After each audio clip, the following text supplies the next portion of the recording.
Dear Dharma friends, welcome to this episode of the podcast, brought to you by the Australia Buddha's Practice Incorporated. Today, I'd like to talk about the wisdom of seeing through delusion. Delusion is like an inner headquarters in each of us, constantly weaving stories that shape our thoughts, emotions, and actions. It seems intangible, yet it can derail our lives and bring suffering. By calmly observing and understanding it, we can break free from its grip. In this episode, I'll share insights on how delusion operates, its dangers, and how to recognize and transcend it in 3 key aspects. 1. How delusion operates. The invisible scriptwriter. What is delusion? It's like a hidden scriptwriter that effortlessly spins countless stories in our minds. With astonishing speed, it processes emotional intelligence like greed, anger, ignorance, arrogance, and doubt, turning them into scripts that guide our words and deeds. For example, imagine you want a piece of cake, but someone else takes it. Your inner scouts immediately relay this to the delusion headquarters. Delusion reacts swiftly. That's mine. How dare they take it? Anger flares up, your tone, expressions, and actions shift, and you might even start an argument. All this happens faster than the internet, more efficient than the most advanced AI. Delusion's power lies in its ability to rearrange familiar things, like puzzle pieces, into seemingly logical but misleading stories. It makes our emotions fluctuate, wasting time and energy in pointless fantasies. Worst of all, we often don't realize it, mistaking these thoughts for us and following them blindly, forgetting our true selves. 2. The dangers of delusion, the root of self-destruction. Delusion isn't just idle thoughts, it's the root of all our troubles, an invisible saboteur of our lives. For students, it distracts you, hindering your studies. For workers, it lowers efficiency, causing missed opportunities. In family life, it sparks conflicts, shattering harmony. It always obstructs what you should be doing, pulling you off the right path.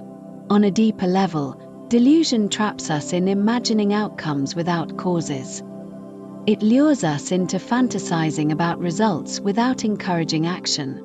For instance, you dream of success but get lost in fantasies, missing the chance to act. Time passes, and you're left with nothing. Delusion also causes emotional roller coasters. Excitement one moment, despair the next, draining your energy only to realize it was all for nothing. Worse, these mood swings strain relationships, making loved ones uneasy or even distant. Delusion is like a cunning strategist, directing us to destroy our own merits, wisdom, and abilities. Yet we remain unaware, even believing it's normal. That's its true danger. It leads us to self-destruction while we think we're chasing happiness. 3. Recognizing and transcending. The path of observing delusion. How do we counter such a cunning foe? The answer is simple yet profound. Observe it, understand it, but don't follow it. This is a straightforward yet vital path of practice, requiring no external tools, just a mindful heart. 1. Initial stage. Observe lightly, keep your distance. First, learn to observe delusion gently, like watching a play. Don't stare too hard or try to suppress it. Just notice what it's doing with a subtle awareness. When it weaves a story, you can watch, but don't get absorbed. Remember, you're the observer, and delusion is the performer. You might give it a starting point to spin its tail, but always maintain a balanced distance, neither too close nor too far. During this process, pause to reflect. What did it just weave?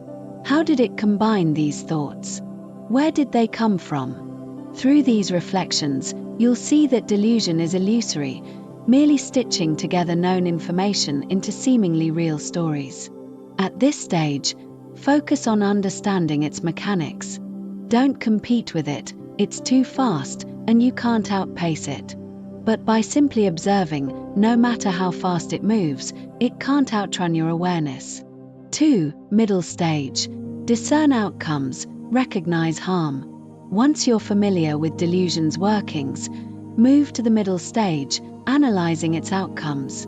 Each time delusion beckons, ask, what happens if I follow it? For example, craving a snack leads to anger, anger leads to arguments, and arguments cost you friendships or tarnish your reputation. You'll see that every step delusion takes leads to suffering, eroding your good connections and wisdom. Through this observation, delusion's harm becomes clearer. It wastes time, stirs emotional turmoil, ruins relationships, and pulls you away from true happiness. Seeing these consequences, you'll grow weary of delusion and become less willing to follow it. 3. Final stage. See through delusion, achieve liberation. With sustained observation and reflection, you'll reach the final stage, fully seeing through delusion. You'll know exactly how each move it makes harms you and that its every action leads only to pain, not joy. At this point, even if offered a fortune to follow delusion for a day, you'd refuse, because you understand its nature too well. This is what the Buddha called knowing the truth of suffering and joy. Delusion brings only suffering, while true joy comes from living by principles. Students study diligently, workers focus on their tasks, and families nurture harmony. When you stop fueling delusion, its headquarters collapses from lack of energy. Ultimately, you'll see delusion as fleeting clouds, arising and dissolving, unable to truly harm you. 4. Conclusion. Dear friends, the Buddha taught that all beings possess the wisdom and virtues of a Buddha, obscured only by delusion and attachment. Delusion is the root of our troubles, but it's also a gateway to awakening. By observing and understanding its illusory nature and harms, we walk the path to liberation. This process requires no external seeking, just a mindful heart, gently watching and deeply realizing. This is practice. This is the essence of the Dharma, pointing directly to the root, awakening in the present moment. Thank you for listening. See you in the next episode.